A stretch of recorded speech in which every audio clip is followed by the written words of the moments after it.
This is New Rural Virginia, reclaiming rural leadership through conversation featuring real voices, real issues from the heart of the Commonwealth.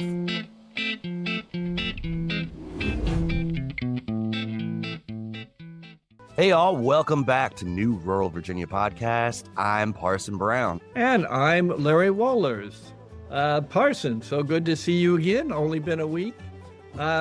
And I've got a two-part quiz for you. Okay. Okay, and one's tougher than the other. The first is, Virginia's an agricultural state. It's not in the kind of league that, say, Iowa is, where I grew up, but it's not nothing in agriculture. All right. So what is the number 5 county in Virginia in terms of agricultural output? Is this the hard one or the easy one? This is, I don't know. You tell me. Oh, geez, Larry. I love it when you get me on the spot like this. I honestly don't know. Well, it is Bedford County. I should have known. Yeah, you should have known that, right? And then the second question is, who is our favorite farmer in Bedford County? That is easy.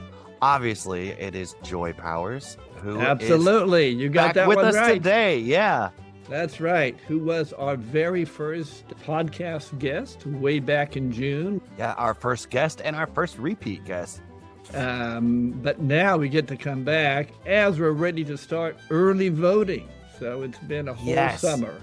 Yes. And can I tell you how excited I am? Like, early voting, guys. Early voting. It's just so exciting because it's like, yes, just go and do it. Do it early. Get it over with. Get it done with. Yep. Anyway, we are really excited to hear from Joy, what she's been doing this summer, what she has been hearing from her voters as she goes through her district. Joy, welcome. Thank you, guys. It's great to be back with you. Welcome back. Yeah. You guys were, I think, my first podcast of the campaign trail. And so very glad to come back and be with you guys now, right in time for early voting, like you said. So it's a very important time in this election cycle for sure. So tell us what you've been hearing this summer as you've been talking to people and what you've learned and how your understanding of the contest and the campaign has evolved. Yeah, absolutely. So, like you said, I'm from Bedford County. I grew up here. My family has deep roots here. But, Bedford is also known for being kind of a Republican stronghold. And so when people said, you're going to run as a Dem in Bedford, I was like, yeah. But what I've found is that experience has kind of been the opposite of really what I expected is people are going out of their way to say, you know what, like, we get it. Like, we get it. It's okay. Like, and so by them saying, first allowing, a few months ago, it was, yeah, sure, it's okay that you're a Democrat. Now it's, well, let's talk about your plans and let's talk about these issues. What do you mean your opponents for data centers? And so, what I've found is really, one, there's a lot more Democrats out in this rural part of the world than people think.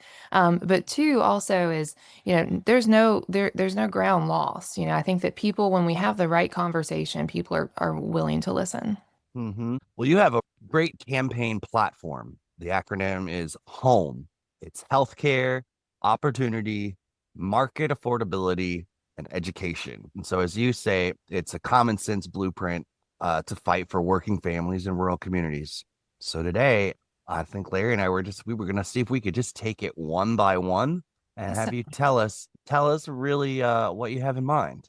Yeah, that's great. My home plan was really built around the idea that rural Virginia, it should be a good home. And there's things that we have to have in order to make that a good home for all of us. And so, it's interesting because some of the things like I was talking to another candidate and from Northern Virginia, and he was really well named. He was like, "Can you believe there's some parts of the state that have to wait 25 minutes for an ambulance?" I said, 25? We'd be lucky with 25, And so I think that there's a lot of room that we, a lot of our coworkers in Richmond, they understand that, these hour and a half long wait times for an ambulance, it's inexcusable. It doesn't make rural Virginia a safe home. Are we providing them the information and the way to do that? And so that's what I'm really excited about. That's just one area of it. So yeah, I like to start with healthcare. I think that now, in this climate and this time, Virginia has to have all eyes on healthcare and making sure that we have a plan to make sure Virginians have not only just healthcare they can afford, but at this point, we have to make sure they're going to have healthcare, period.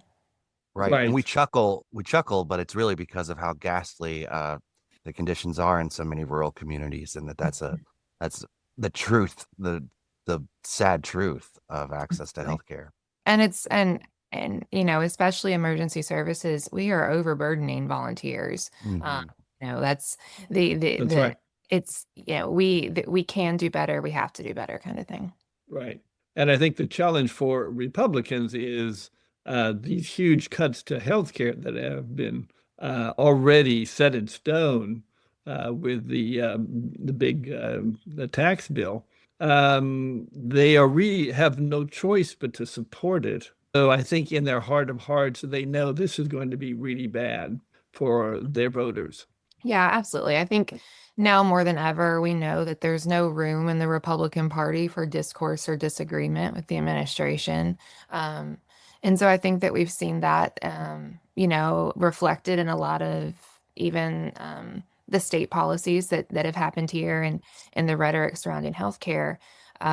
But when we are looking to these healthcare officials in our hospitals and we're turning to doctors, um, and they're sounding the alarm. I really encourage my neighbors to take note. And then also, I feel like if anyone has been in and had to use the healthcare system recently, we are already overburdening our existing healthcare workers in our system as it is. So we have problems to fix today, and then we also still have all of these just huge issues coming down the line. Yeah. Exactly. And of course, some of those cuts, the Medicaid cuts are not going to happen for a year or so, but the cuts to the Affordable Care Act premium support, that could happen as early as 2 weeks from now. Right. And there are 300,000 Virginians who depend upon those, and their insurance rates might go up as much as $300 to $400 a month. Yeah. No one These, is right. prepared for that. And no one's, unfortunately, no one's, I think, being honest with a lot of ratepayers and consumers right now with what's going to happen to their bills. But yeah, I mean, it's black and white that this is going to cause an increase in every single one of our healthcare and insurance costs. And so none of us, even those us who are lucky enough to have health insurance, and even those of us who, might have the ability to go out and just buy private health care, all of those costs across the board are going to be raised. How do you find the conversations are going, as you've been on the campaign trail talking with your voters? Do your voters in your area realize, do they really understand what's at stake, do you think? No, no, they don't. And that's where I think that that's where I become really disappointed with some of our state officials, because I think that there's a lot of Virginia voters who maybe would question things that come from the federal government and would be willing to have more of a conversation. But when our state officials, for political reasons, are also continuing to push this narrative that Virginians are not going to be impacted, um, that's really disappointing. And so and we see it from top to bottom. I was at the Buena Vista Labor Day festivities, and um, every GOP speaker denied that there was going to be cuts to healthcare. People were going to lose healthcare on stage to the crowd. Wow. Wow. Right. Um, that was, I think, 3 days later that an Augusta County, again, almost right over the mountain within sight, Hmm. an Augusta County medical practice said they were closing 3 facilities. This is it's an egregious act to take healthcare away from Americans, but I think it's even more to just not even be honest about what you're doing. And I get frustrated because I hear from so many politicians on both sides of the aisle that a lot of Republicans who are voting for these cuts know exactly what's going to happen, and they're so concerned and they're losing sleep over it. But again, there is no room for political discourse or disagreement within the Republican Party. And we can look at, the targets that have been put on, just GOP leaders in Virginia who've stepped up against the status quo. Right. Yeah. Mhm. Absolutely. Well, let's shift to more of a good news story. You talked about opportunity. Yes. That's so important, Yeah. and especially in terms of small business and family farms. Uh, Tell us what you're thinking about there. Yeah, so the O in my plan is for opportunity. And really, the idea is that regardless of what zip code you live in Virginia, you should have an opportunity to have a good life there.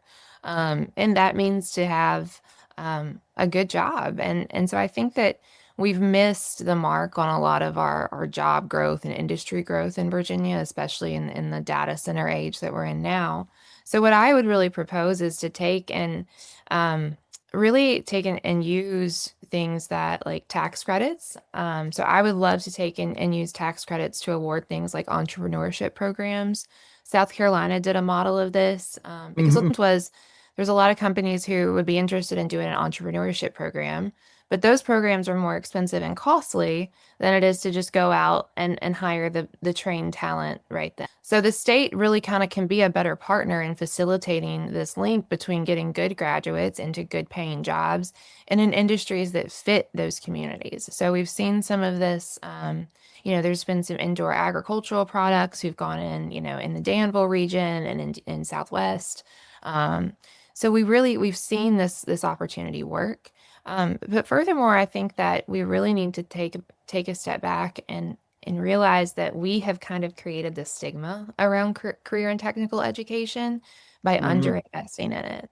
And so, Hmm. what I would love to do would be to create some work pathway programs, but even to do something as simple as offer, if we're offering professional certification. So, I am wearing my FFA alumni T-shirt today. I don't know if you can. Uh-huh. When I was in high school, I took ag classes and was an FFA member, but by a junior in high school, we had the opportunity to take state pesticide applicators license test in class. Hmm. There's all of these professional certifications that we can offer across the board. Why aren't those weighted credits? We have Mm. only if we've only taken and added extra incentive Yeah, into career pathways that lead to college-bound education, we can't blame students for not taking, the ones that don't have those extra incentives. So I would really love to kind of rework that, reframe that. And I think that there's a lot of opportunity there because, as we've seen, I think Cardinal News reported that there's this mass exodus and we have this population decline in rural Virginia coming to my areas and Southwest Virginia. And, how do we fix that is we give people the opportunity to stay in their homes because that's what we absolutely. Hmm. people don't want to leave. They want opportunity, but they want it at home first. So. Right. Right. No, good points and very fair insight. Hmm. And what about family farms? You talked about that. Of course, you are a family farmer. Certainly, we read that the combination of tariffs and cuts to USDA programs and staffing. I mean, 18,000 USDA staffers have lost their jobs in just 6 months. How do you see that playing out on the ground, and what can we do? Yeah, it is a dire time in agriculture right now, and it's frustrating because I feel like the agriculture industry is a political kickball, and we get tossed in every trade conversation, um, and it's just it's frustrating, but we're at a critical point now. And like you said, like we've got farmers who, are at risk of losing, especially, in the deep South in Arkansas and other places, and losing their family farms. I think that, Hmm. I mean, a huge amount of land is now vulnerable, and because of those decisions, those families vulnerable, and that's heartbreaking. Farmer suicides sky high. So first thing is Oh my gosh. yeah, Hmm. I mean, it's extremely frustrating. It's further frustrating that our Secretary of Agriculture continues to bury her head in the sand and not acknowledge the situation. Um, Hmm. and so that's what I encourage farmers. Like we have to be honest and we have to make our voice and our vote matter. Because Hmm. again, we're in the middle of every single one of those conversations, but if we give our vote away for free, that's how we end up That's right. in this situation. So I think we start there. Another thing that, again, I don't want to be a bad news bearer, but I think that we all need to be ready to rally behind our local extension services because I think two things are going to happen. with these USDA cuts, our extension agents are going to be, filling a lot of that gap in knowledge and Mm, reach in our communities. But as these funding cuts hit the state, what we know historically is when we have massive funding cuts hit, it does hit extension. And so we could be looking at having to kind of rally behind and protect those professionals again. And I would encourage everyone to do so. So I right. think that's critical. But again, I think that really, unfortunately, until the industry and until the organizations who advocate for agriculture are really willing to put the farmer and the farm future first, that we're going to be stuck in this predicament. So farmers have to make their vote matter, and they have to make people work for it and earn it. Yeah, that just breaks my heart. The the level of farmer suicide. For folks Hmm. that really should be that need to feel they need to feel valued and know how much we value them. That really like just got me in it. Got Yeah, I me mean, Right. in all the feels right now. you're talking about, people who are their family leaders who have inherited, generational properties who are now suffering Yeah. that are not their fault, and no That's one right. to help. So, That's right. And whereas big ag has deep pockets, and they can get through this and even, profit from it by buying the land out from under the family farmers. The family farmers don't have that. no, and I was really disappointed. I think that that's one of the elements of the big bill that was celebrated was, the estate tax clause and how, that would help farmers be able to keep their farms intact and not be overburdened. But there was a way to do that without damaging and hurting our industry, irreparably. Like we won't be able to recover from this, it is what is likely. And so, like I said, I think that we have to just start having a new conversation. Hmm. Hmm. Yeah. Well, the M in the acronym of your platform home is market affordability. Would you Yeah. lead us into that with some of your ideas there? Well, I think that if anybody's asking you for a vote and they don't have a plan how to make life more affordable, they don't deserve your vote. Okay. Because what we're seeing now is, I think a study came out like 2 weeks ago that's like almost half of Virginians are going into debt to buy groceries, like Hmm. short-term like loan programs just to buy their groceries, and that's a widespread policy failure in my view. So even if those things are coming down from the federal government, we still have to acknowledge the predicament that Virginians are in. And so how do we do that? And so, for me, one thing with market affordability is we can start with energy. Like I'm really big on, closing off public utility donations to campaigns, transparency, and um, ratepayer equations. But also, we are overburdening our consumers with the data centers and the energy bills that are driving up because of them. And so I think that we have to really make sure that we recenter how to keep Virginia affordable into these conversations. And then, another one, I think that 2 points that, we have to revisit is I'm hoping that the state legislature will revisit the prescription drug affordability board that was vetoed last year. Virginians already pay 36% higher for prescription drugs than the rest of Americans, and Americans pay almost double what the rest of the developed world pays for medicine.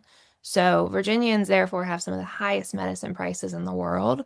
And the fact Yep. our governor vetoed just a prescription drug cost review board to make sure that sick and vulnerable people aren't being exploited. That's really disappointing, and we can do better for Virginians, and I'm confident that we will, if we have a blue house and Abigail Spanberger in the governor's seat. I know she's excited to sign that into law. And then I'm a 33-year-old. All of my friends want to buy houses, and Hmm. so that I think is something that we have to do. I think that interestingly enough, my opponent and I both agree that home affordability is actually a huge issue. We approach it a little differently. So he wants to completely deregulate home building, and not have any safety regulations in new construction. And so that I think we talked about before some legislation that can cause more problems than it helps just to cure. So things like that is how do we actually make housing affordable? And one of the things that I think that we can do as the state is we can be a better partner in that. And so we can do things like streamline our permitting service. We can hold Hmm. ourselves to deadlines because I know builders in my district who've, been stuck on projects for weeks at a time simply because the state isn't looking at a Yeah, permit. So it has to we go fast. Yeah. exactly. We have to make sure that we're good partners in that process first before we completely deregulate industries. Right. You mentioned their insurance rates. Yes. One of the things I've been hearing is that even though the Trump administration doesn't believe there's such a thing as climate change, insurance companies do. And as a result, because they are seeing these extreme weather events Mhm. hit their industry, they've been raising insurance rates very rapidly on homeowners. I suspect on family farmers as well, no? But tell me what you're thinking about insurance rates. Yeah, we've it is an interesting predicament.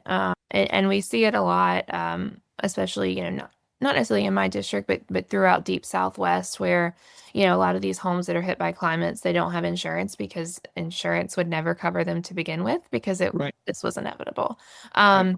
And so, again, I think that people are being overburdened by insurance costs. I know that a lot of my friends who rent don't even have renter's insurance right now, because they can't afford it. And so Yeah. again, like Yeah. all of these policies have to be focused on the person and our citizens and our neighbors first, and how do we make this affordable? Um, and we're starting to see some other states with Democratic governors right now, who are putting some safety nets in place. And so that's what I find very encouraging is that, with Abigail Spanberger in the governor's seat, with Jay Jones as Attorney General, we might can put some protections in place for price gouging and things like that. But that really will be our only line of defense. Yeah. And then the E in home education. I think that's Yes. one that we all love to talk about, especially public schools in rural areas. Tell us what you're thinking. So, first, I have to give my son a shout out. So, Hmm. he is in kindergarten in public school this year. Okay. And I feel extremely privileged as a parent to drop him off at a school every day that I feel comfortable and excited to drive away and hear what he has learned. And I know that that's a privilege, and I'm very grateful for that. I But love that. yeah, My mom was a kindergarten teacher in public schools here in Warren Oh, County for many, many years. So yeah. I understand that love. And it's just and so in that same right, it really bothers me when people turn school teachers into the boogeyman. And so Mm, that's just a conversation that I don't participate in. And so I pretty I'm just not going to let teachers be political collateral in any conversation that I have. And so with that though, I like to reframe the conversation on what we can do, and because I think our teachers have done an outstanding job with what little resources the state has given them. yeah. So, especially in a community like mine, my community is very active in advocating for our public school system. We have they'll turn out full rooms anytime there's discussion of school closures or redistricting or things like that. Um, and ironically, a lot of the point of views and educational spending and investment, um, things like that, they actually align more with the Democratic Party than they do the Republican.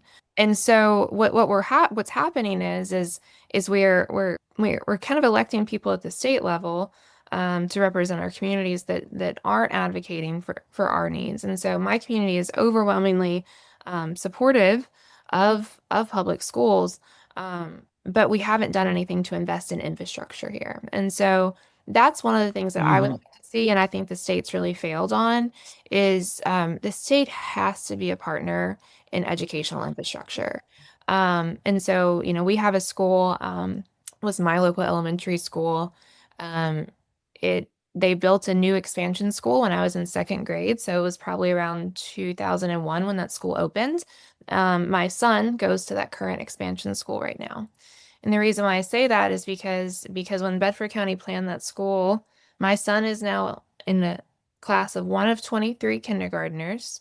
In the Okay. expansion school, there's 4 classes there. They're talking about shutting down the older school that's within half a mile of the elementary school that they built. Where are they going to put those kids? Yeah. And the reason why they're talking about shutting it down is because they've done a bad job maintaining HVAC, and so Mhm. and the roof and things like that. So, but has the state invested enough in our local in our local education? No. We know that Virginia, we invest $1,900 less on average per student than the rest of the country. So we know we're already putting our teachers and our students at a deficit. And then we're asking them to do them in subpar classrooms. And so, we have schools, elementary schools that in my district that have had rodent problems for years simply because they're Mm. aging buildings and they won't come in and fix them correctly. And so these are all things that we have to do and we have to maintain, state standards. I think I would love to see state standards for education infrastructure.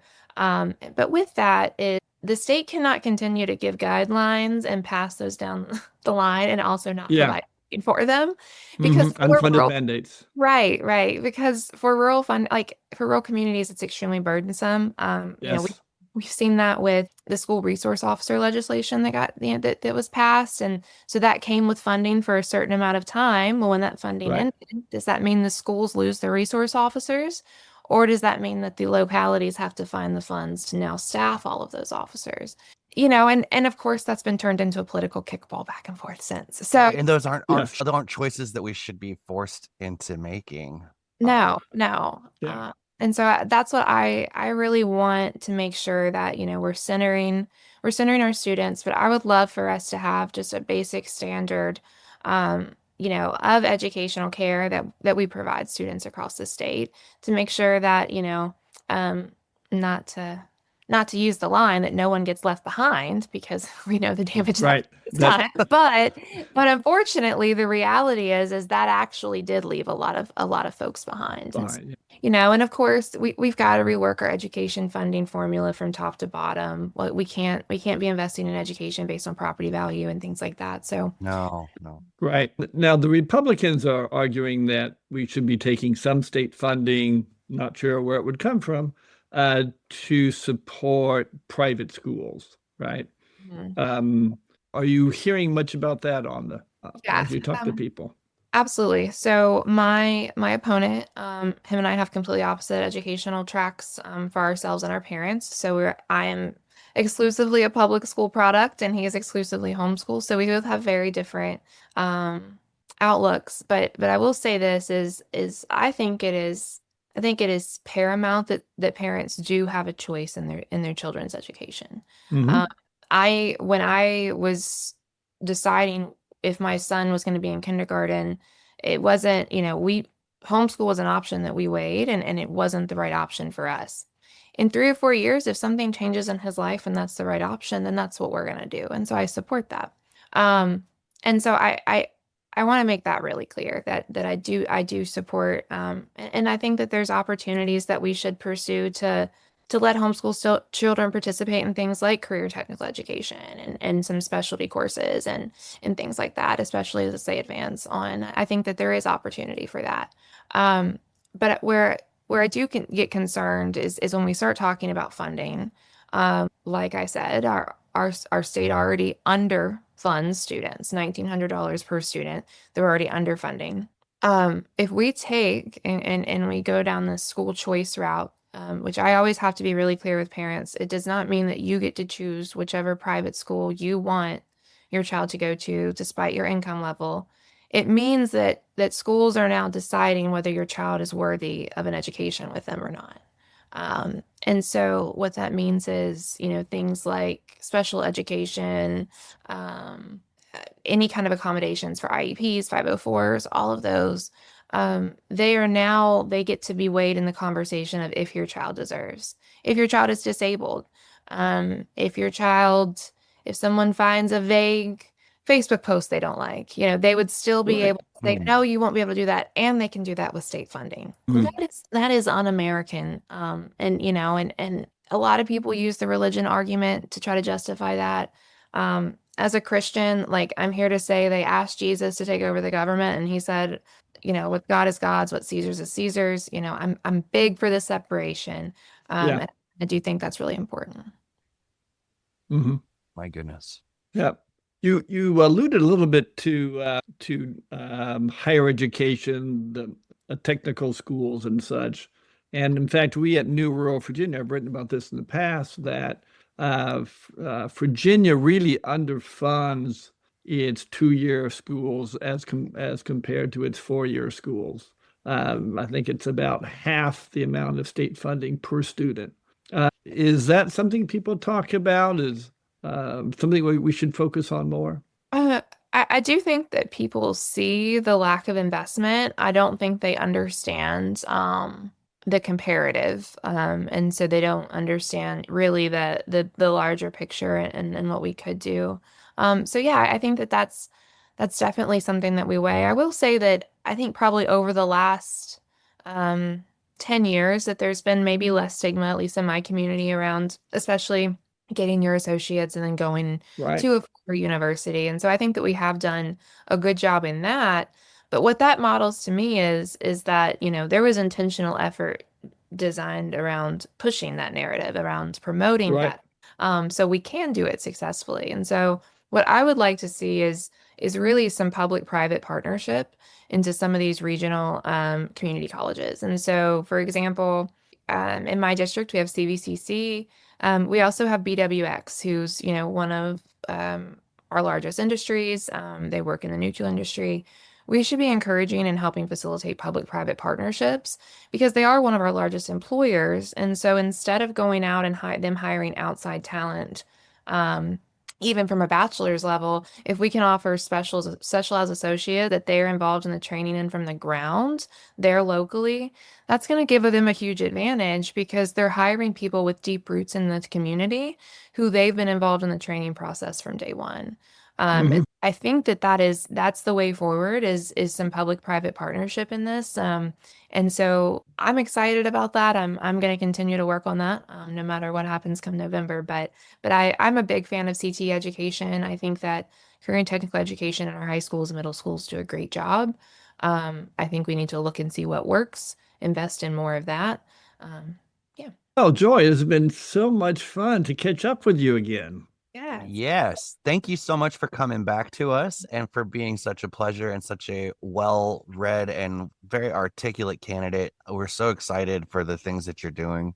And thank you you. very much. Appreciate that. Yeah. You guys are some of my favorites. So Yes. congratulations on your show. You guys have been killing it. So it's been really excited to cheer you on. We just Well, keep showing up. we show up, and we've had so many great candidates that we've Yeah. talked with. Each one a little different, but you can see a real common thread that we're talking about rural constituents and rural issues, and there is something that ties it all together. Absolutely. Absolutely. Wow. Well, it's a conversation that's been needed to have for very long. So we thank you for having it. So And let's not So again- stop. yeah. No, again, before we close out, y'all know how excited I am. It's early voting has begun. It actually technically started on Friday, which is an interesting day to start early voting. It started on Friday the 19th, but early voting, everybody Right. get Mhm. Yes. out there. Yeah, early voting. I always tell people if you are so sick of politicians calling you and texting you and I need to go vote, go early vote, and then we take you off the list. So go That's do right. that. Yeah, good point. So there's some incentive there. Yeah. And remember, you can follow up and learn more about Joy's been working at joyforva.com. Thank you guys. Okay. Thank Thanks so you. much. Bye. New Rural Virginia Candidate Spotlight is a production of New Rural Virginia. Visit newruralva.org for more. Produced and co-hosted by Larry Wohlers and yours truly, Parson Brown. Thanks for listening. Stay tuned for the next episode.